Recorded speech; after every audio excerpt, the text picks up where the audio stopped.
하나라도 더 알고 가면 괜찮은 차량을 만날 가능성이 높아집니다.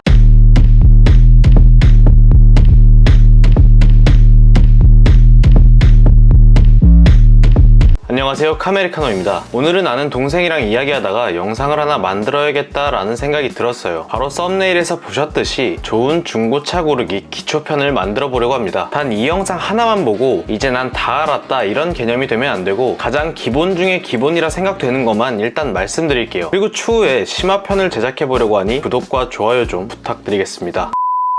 그리고 좋은 중고차 고르기 컨텐츠라고 하면 떠오르는 사람이 있죠. 바로 닥신님입니다. 닥신님 영상을 정주행하신 분들은 이미 나쁜 중고차를 소구하실 정도의 능력은 이미 가지고 있다고 생각을 합니다. 제가 생각하기에 닥신님이 하신 멘트 중 개인적으로 거의 명언이 있었어요. 그게 뭐냐면 바로 좋은 차를 지나가는 건 괜찮은데 나쁜 차를 초이스하면 안 된다라는 부분이에요. 그래서 우리는 나쁜 차를 소구하기 위해 그리고 앞으로 좋은 차를 사기 위해 하나라도 더 알아서 나쁠 건 없으니 끝까지 보면 분명히 도움이 될 거라는 생각이 들어요. 그럼 바로 떠들어 볼까요? 가장 처음으로 신경 쓸 부분은 소유자 변경 부분입니다. 가장 연식이 오래되면 될수록 구하기 힘든 게 1인 신조 차량이에요. 그래도 몇 년식을 구매를 하든 1인 신조 차량을 초이스하는 것을 추천할 수밖에 없는 게 많은 사람이 거치면 그만큼 관리를 하는 게 차이가 나겠죠. 병적 관리하는 사람이 있을 수도 있지만 그냥 이동수단 이렇게 생각하시는 분도 있으니까요. 물론 구하는데 조금 오래 걸릴 수는 있어도 진짜 희귀한 매물을 구하거나 그러는 경우가 아니면 충분히 가능한 부분이라고 생각을 해요. 물론 연식이 조금 있다면 그만큼 확률이 줄어드니까 조금 힘들지만 그래도 이왕이면 1인 신조를 추천합니다. 그리고 특히 연식이 짧다면 더더욱 고민할 필요가 없겠죠. 가령 예를 들어 이번에 동생이 처음에 계속 보던 게 18년식이었는데 본인이 예쁘다고 생각하는 차가 매물에 올라오니 18년식에 3번의 소유자 변경이 있음에도 처음엔 1인 신조만 보다가 3인 정도도 괜찮지 않아요? 라고 되묻기 시작했어요.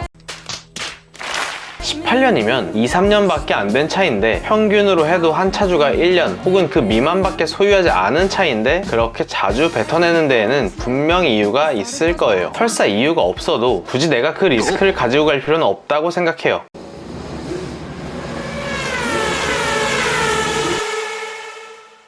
두 번째로 말하려는 건 외판에 집중할 필요가 없습니다. 여기서 말하는 외판은 컬러를 말하는 건데요. 신차에서 차량을 고르는 데 있어서 컬러는 분명 중요한 요인 중 하나라고 생각합니다. 하지만 중고차는 이 컬러에 집중하다 보면 진짜 좋은 차를 건너뛸 수도 있어요. 즉 나쁜 차가 내 손에 들어올 수도 있다라는 거죠. 저도 과거에 컬러와 사진 속의 이미지를 보고 초이스했던 경험이 있는데 중고차를 고르는 데 있어서 컬러는 절대 중요한 요소가 아니라는 걸 알게 된 거죠. 간단하게 예를 들어 컬러 마음에 안 들고 엔진 괜찮은 차량과 컬러 마음에 들고 엔진 안 좋은 차량이라고 생각하면 내가 구매한 후에 어느 차량에 더 돈이 적게 들어갈지 생각해보면 답이 나옵니다. 아까 닥신님이 말한 거랑 같은 이야기인 거죠. 컬러는 정 마음에 안 들면 도색하거나 랩핑해버리면 상대적으로 저렴하게 해결되는 부분이지만 엔진은 말 안 해도 아시죠? 그리고 반대로 랩핑되어 있는 차는 스킵하시면 좋습니다. 랩핑을 미용과 관리의 목적으로 하는 경우도 있지만 사고를 가리기 위해 랩핑을 하는 경우도 상당히 많기 때문이에요. 그래서 내가 할 거 아니면 쿨하게 스킵하세요. 세 번째로 말씀드릴 부분은 옵션은 어디까지나 옵션이다. 좀 전에 말씀드린 부분과 비슷한 부분인데요. 옵션이 하나라도 더 들어가 있으면 확실히 개꿀이죠. 신차를 구매할 때 옵션을 추가하면 생각보다 많은 비용이 불어나게 되지만 중고차에서 옵션이 추가된 차량을 본다면 신차만큼 불어나진 않아요. 그래서 오히려 개꿀이라고 생각할 수도 있는데 자동차에서 가장 중요한 게 무엇인지 생각해보면 답이 나오죠. 지금 말한 옵션은 이분법적 논리로 옵션은 필요 없다 이런 개념이 아니라는 건 분명 다들 아실 거라 생각합니다. 옵션이 필요 없다, 올리 엔진이다 이런 개념이 아니라 이 차가 옵션이 빵빵하니 난 이 차로 정하겠어 이런 게 아니라 괜찮은 차량을 여러 대 고르고 나서 그 후에 옵션이 많은 차를 고르면 된다 이런 개념입니다.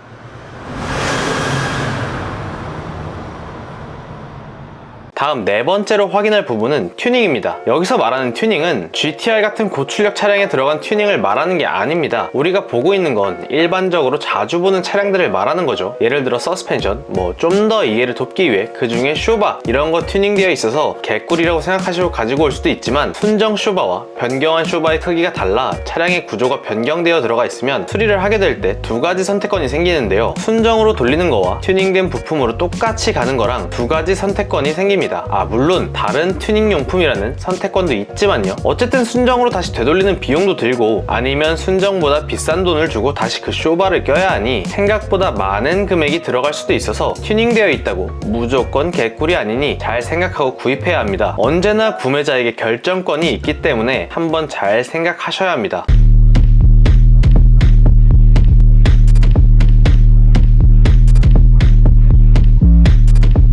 다섯 번째는 타이어입니다. 우리가 타이어에서 봐야 하는 건 바로 타이어의 연식입니다. 그거 하나만 봐도 전차주가 어떻게 관리를 했는지가 얼추 보입니다. 여기 써있는 것을 보면 그 타이어가 만들어진 연식을 확인할 수 있습니다. 지금 지하주차장이라 영상이 조금 어두운데 이 타이어를 예를 들자면 4820이라고 써있는 부분이 있습니다. 그러면 이 타이어는 20년 48주차에 만들어진 타이어라는 거죠. 계산하면 20년 11월 말에서 12월 초 정도 되는 겁니다. 그러면 이 연식 이후에 교체를 했다라는 거겠죠? 영상이 어두우니 사진 하나 첨부해서 보여드릴게요. 1년에 52주니 우리는 언제쯤 만들어진 타이어인지 계산해 볼 수 있습니다. 이게 왜 그러냐면 매물 중에는 타이어를 다 탈 때까지 타고 매물로 나온 차도 있고 타이어 트레드는 남았지만 너무 오래된 타이어는 사실 사망 선고를 받은 상태죠. 근데 오래된 타이어가 껴있다면 다른 소모품들도 어떻게 관리했을지 예상이 가는 부분이고요. 물론 타이어는 소모품이기 때문에 당연히 천년만년 탈 수는 없지만 확인하고 구매하시면 차량을 구매하자마자 타이어 교체를 하게 되는 일을 막을 수 있습니다. 그러면 시작부터 타이어 교체 비용으로 돈이 나가는 걸 1회 정도는 아낄 수 있다는 얘기죠. 이제 드디어 마지막입니다. 마지막으로 신경 써야 되는 건